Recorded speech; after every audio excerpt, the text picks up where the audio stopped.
बाप और बेटे और रूह कुदस के नाम में आमीन। आज के दिन तुम चुन लो कि किसकी बंदगी करोगे। हमारे लिए आज की तिलावत यशूआ नबी की किताब उसका 24वां बाब और उसकी 14वीं आयत से लेकर 29वीं आयत तक।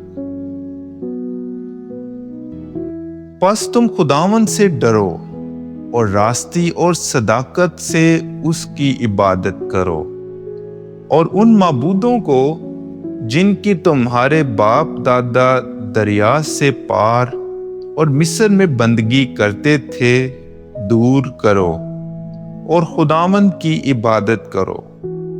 और अगर तुम्हें खुदावंद की इबादत करना बुरा लगता है तो आज के दिन तुम चुन लो कि किसकी बंदगी करोगे।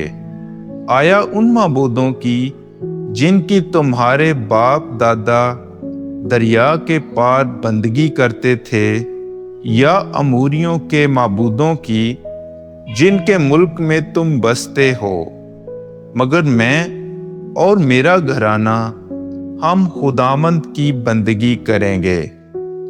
तब लोगों ने जवाब में कहा, हरगिज ऐसा ना हो कि हम खुदावंद को तर्क करें और दूसरे माबूदों की बंदगी करें, क्योंकि खुदावंद हमारा खुदा वही है जिसने हमें और हमारे बाप दादा को मुल्के मिस्र की जाए गुलामी से निकाला, जिसने हमारी आंखों के सामने वो बड़ी बड़ी निशानियां की और सब राहों में जिनमें हम चले और सब कौमों के दरमियान जिनमें से हम गुजरे उसने हमारी हिफाजत की। और खुदावंद ने हमारे सामने से सब कौमों को और अमूरियों को जो मुल्क में रहते थे निकाल दिया। तो हम भी खुदावंद ही की इबादत करेंगे, क्योंकि वो हमारा खुदा है।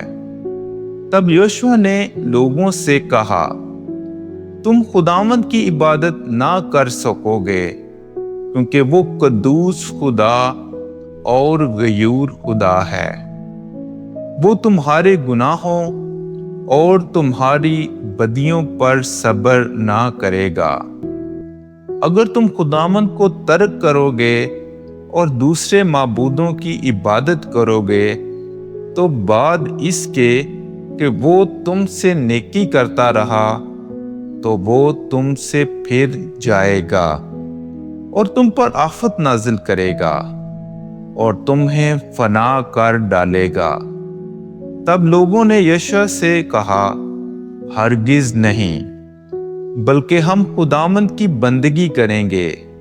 तब यहोशू ने लोगों से कहा कि तुम आप ही अपने लिए गवाह हो कि तुमने अपने लिए खुदावंद को चुन लिया कि तुम उसकी बंदगी करोगे।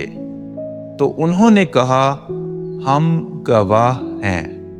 तब उसने कहा कि तुम अजनबी माबूदों को जो तुम्हारे दरमियान हैं निकाल फेंको और अपने दिलों को खुदावंद इस्राएल के खुदा की तरफ माइल करो।